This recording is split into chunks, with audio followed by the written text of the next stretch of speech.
사랑하는 성도 여러분, 12월 13일 새벽 만나에 오신 여러분 주님의 이름으로 환영하고 축복합니다. 오늘 화요일 우리에게 주시는 하나님의 말씀 보겠습니다. 오늘 우리에게 주시는 하나님의 말씀은 베드로전서 4장 1절부터 6절까지의 말씀입니다. 베드로전서 4장 1절부터 6절까지의 말씀 봉독해 드리겠습니다. 그리스도께서 이미 육체의 고난을 받으셨으니 너희도 같은 마음으로 갑옷을 삼으라. 이는 육체의 고난을 받은 자는 죄를 그쳤음이니 그 후로는 다시 사람의 정욕을 따르지 않고 하나님의 뜻을 따라 육체의 남은 때를 살게 하려 함이라. 너희가 음란과 정욕과 술취함과 방탕과 향락과 무법한 우상숭배를 하여 이방인의 뜻을 따라 행한 것은 지나간 때로 족하도다. 이러므로 너희가 그들과 함께 그런 극한 방탕에 다름질하지 아니하는 것을 그들이 이상히 여겨 비방하나 그들이 산자와 죽은 자를 심판하기로 예비하신 이에게 사실대로 고하리라. 이를 위하여 죽은 자들에게도 복음이 전파되었으니 이는 육체로는 사람으로 심판을 받으나 영으로는 하나님을 따라 살게 하려 함이라. 아멘. 여러분, 한 가지 질문을 하는 것으로 오늘 말씀 묵상을 시작하려고 합니다. 신앙에 대한 핍박과 박해로 인한 그런 고난은 우리의 믿음을 포기하게 만들까요? 신앙으로 인해서 또는 예수님을 믿는 것 때문에, 믿음 때문에 외부로부터 핍박이나 박해가 올 때 여러분이라면 여러분이 믿는 믿음을, 신앙을 포기하시겠습니까? 예수님을 부인하시겠습니까? 오늘 본문에서는 우리에게 이 질문에 대한 이 문제에 대한 질문과 답을 제시하고 있습니다. 우리 1절과 2절 말씀 한번 읽을 텐데요. 여러분도 한번 나 자신의 신앙에 대해서 좀 점검하는 시간이 되었으면 좋겠습니다. 그리스도께서 이미 육체의 고난을 받으셨으니 너희도 같은 마음으로 갑옷을 입으라.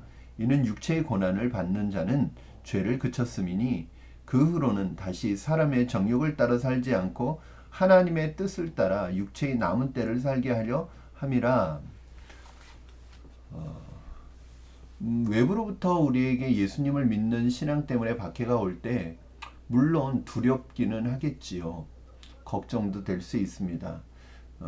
그러나 내 믿음이 예수님을 나의 주인으로 받아들인, 예수님이 내 영혼의 주인이라는 것을 고백하는 진실한 믿음이라면 외부로부터 오는 핍박이나 박해가 있을지라도 결코 그것 때문에 예수님을 포기하거나 예수님을 부인하지는 않을 것입니다. 오늘 본문에서는 오히려 뭐라고 말씀하고 있냐면 육체의 고난은 오히려 우리에게 갑옷을 입는 것과 같은 결과를 가져온다고 말씀하고 있습니다.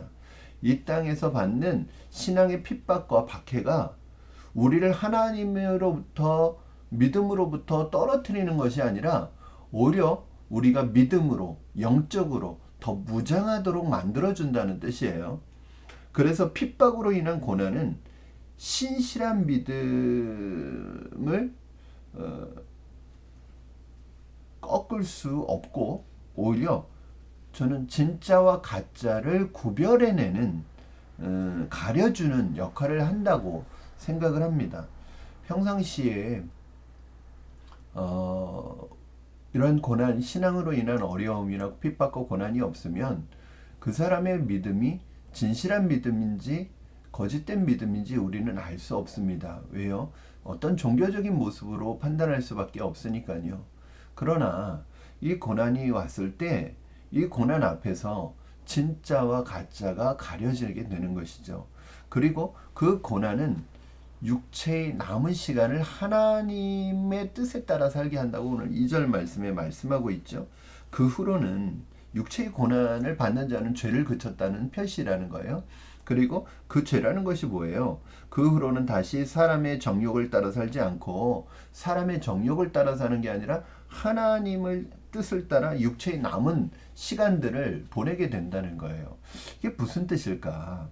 이 믿음 때문에, 예수님 때문에 고난 받는 사람이 육체의 정욕을 따라 살까요? 여러분, 내가 믿음 때문에 고난을 받고 믿음 때문에, 내가 믿는 믿음 때문에 핍박을 받는 사람이 육체의 정욕을 따라, 세상의 재미를 따라, 전에 행하던 방탕과 세상의 사치와 세상의 정욕을 따라 사는 게 가능할까요? 저는 불가능하다고 생각합니다. 그렇게 살 수 없죠.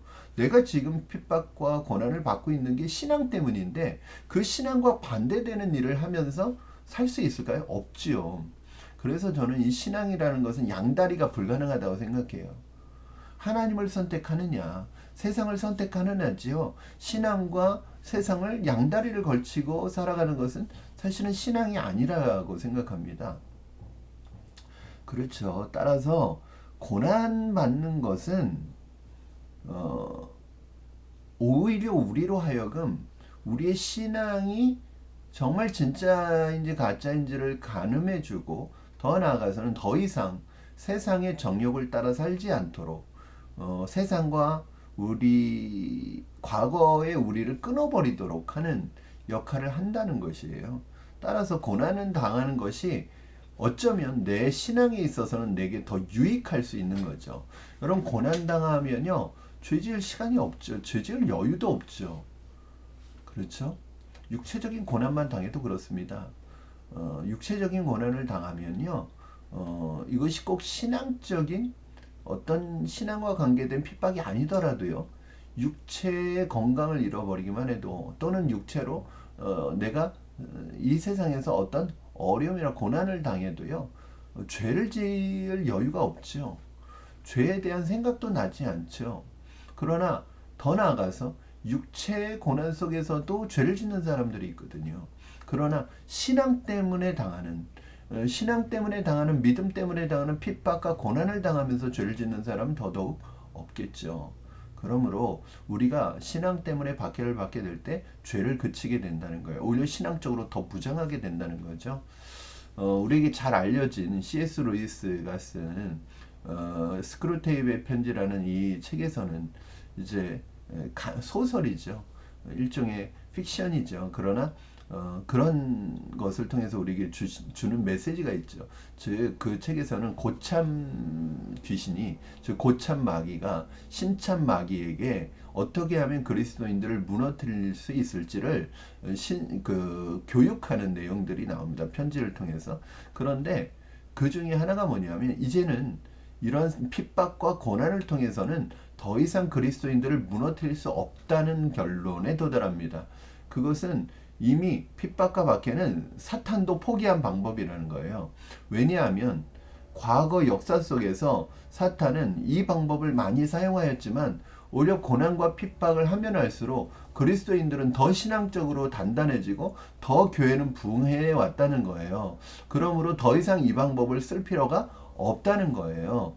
그런 걸 보면은 사실은 오늘 이 시대에 고난과 핍박이 없다는 것은 어떤 면에서는 교회에게는 더 교회가 약해질 수 있고 교회가 쇠퇴될 수 있는 요소가 아닐까 하는 그런 생각도 해봅니다. 어찌됐든 고난과 핍박은 우리 그리스도인들을 무너뜨리는 것이 아니라 오히려 더 믿음에 단단하게 세우는 그런 역할을 한다는 사실을 알 수 있습니다. 고난은 더 이상 우리가 옛날의 육체를 따라 살지 못하도록 하니까, 오히려 옛날의 육체를 따라 사는 그러한 방탕과 세상의 방법을 따라 살지 못하도록 하니까 오히려 우리에게는 더 복이 되는 것 아니냐. 베드로 사도의 말은 그것입니다. 고난이 복이라는 거예요. 고난, 세상에서 우리가 당하는 고난은 오히려 우리가 복된 자라는 것이죠. 얼마든지 신앙 때문에, 믿음 때문에 받는 고난을 피해갈 수도 있어요. 그러나 그렇게 된다면 그것은 진정한 신앙이라고 볼 수 없다는 거죠. 오히려 우리가 세상에서 신앙 때문에, 믿음 때문에 고난을 받아야 된다는 거예요. 그 고난을 받을 때 그것은 복된 것이라는 거예요. 오히려 우리를 더 정결하게 만들어주는 것이죠. 우리의 모습이 이방인에게는 이상하게 보일지도 모릅니다. 이런 우리의 모습이 4절 5절 말씀 보면 이러므로 너희가 그들과 함께 그런 방탕한 극한 방탕에 다름질하지 아니하는 것을 그들이 이상히 여겨 비방하나 그들이 산 자와 죽은 자를 심판하기로 예비하신 이에게 사실대로 고하리라. 세상 그들이 우리가 자신들과 같이 살기를 원합니다. 세상 사람들은 편한 길을 가라고 부추깁니다. 나와 같이 즐기자고 부추깁니다.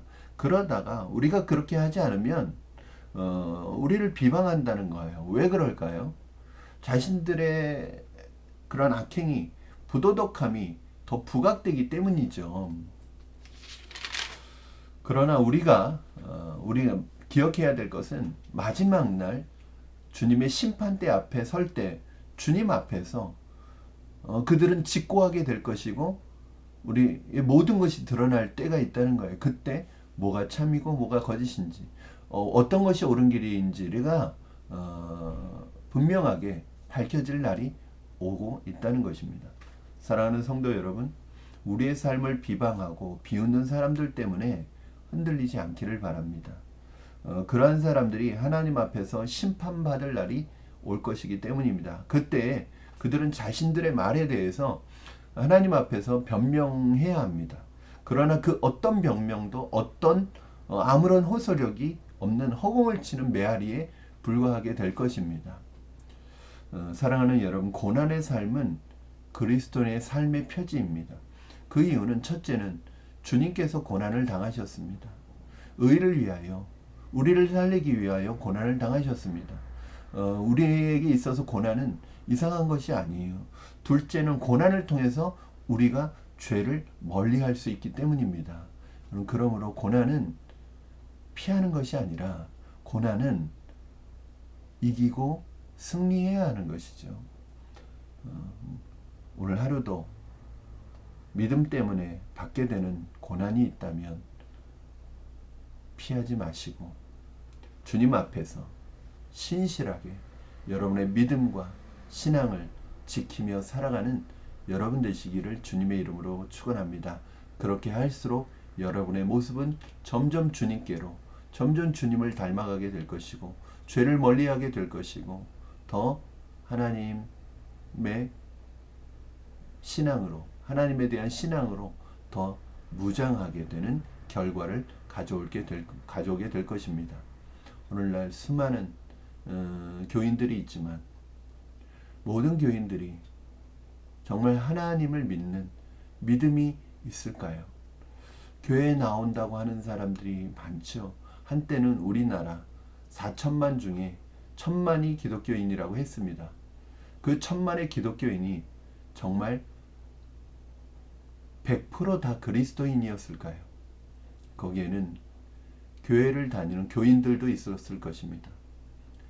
그러나 우리는 알 수 없습니다. 그러나 고난이라는 것은 우리의 신앙의 진위 여부를 가려줄 뿐만 아니라 오히려 진정한 믿음을 가진 성도라면 내가 예수님 때문에 받는 고난과 내가 예수님 때문에 받는 핍박과 박해와 어려움을 거부하지 않고 피하지 않고 그것 때문에 예수님을 떠나는 것이 아니라 그것 때문에 하나님을 떠나는 것이 아니라 오히려 더 하나님을 붙드는 하나님의 사람이 될 것이라는 것은 오늘 말씀을 통해서 우리는 확실히 알 수 있습니다. 사랑하는 여러분, 세상에서 환난을 당하나 담대하라 내가 세상을 이기었노라. 이 말씀이 오늘 여러분에게 주시는 주의 음성이 되기를 주님의 이름으로 축원합니다. 기도하겠습니다. 살아계신 하나님 아버지 감사합니다. 오늘도 우리에게 주시는 말씀을 통하여 고난을 두려워할 필요가 없이 그 고난은 오히려 우리에게 유익이 되며 믿음 때문에 예수님 때문에 당하는 고난은 우리로 하여금 죄를 멀리하게 하고 오히려 예수님을 더 닮아가게 하는 축복의 통로임을 기억하고 하나님 믿음 때문에 예수님 때문에 당해야 될 고난이 있다면 피하면서 내 신앙의 타협과 세상과 타협하는 것이 아니라 오히려 믿음으로 세상을 이기게 하시고 우리가 당하는 고난을 통해서 더 주님의 사람으로 영적으로 무장하는 주님의 사람 되어지도록 축복하여 주시옵소서. 결코 어떠한 고난도 우리를 그리스도 예수 안에 있는 하나님의 사랑에서 끊을 수 없음을 고백합니다. 하나님, 오늘도 우리에게 주어진, 우리의 삶에 주어진 믿음 때문에 받는 고난이 있다면 넉넉히 믿음으로 이겨내게 하여 주시고 승리하게 하여 주시옵소서. 예수님의 이름으로 기도하옵나이다. 아멘. 사랑하는 성도 여러분, 오늘 화요일 하루도 여러분 있는 그곳에서 믿음으로 승리하는 하루가 되기를 주님의 이름으로 축원합니다. 주님께서 사랑하시는 성도 여러분, 오늘 하루도 그 주님의 사랑을 누리시고 감격하시고, 주님이 나를 위해 십자가에 달려서 고난을 당하셨는데 나는 주님을 위해 그 주님의 고난으로 생명을 얻은 나는 주님을 위해 무엇을 하며 살아가야 할지, 어떻게 살아가야 될지 오늘 믿음으로 결단하는 시간 되시기를 주님의 이름으로 축복합니다. 오늘 하루도 승리하십시오. 사랑하고 축복합니다, 여러분.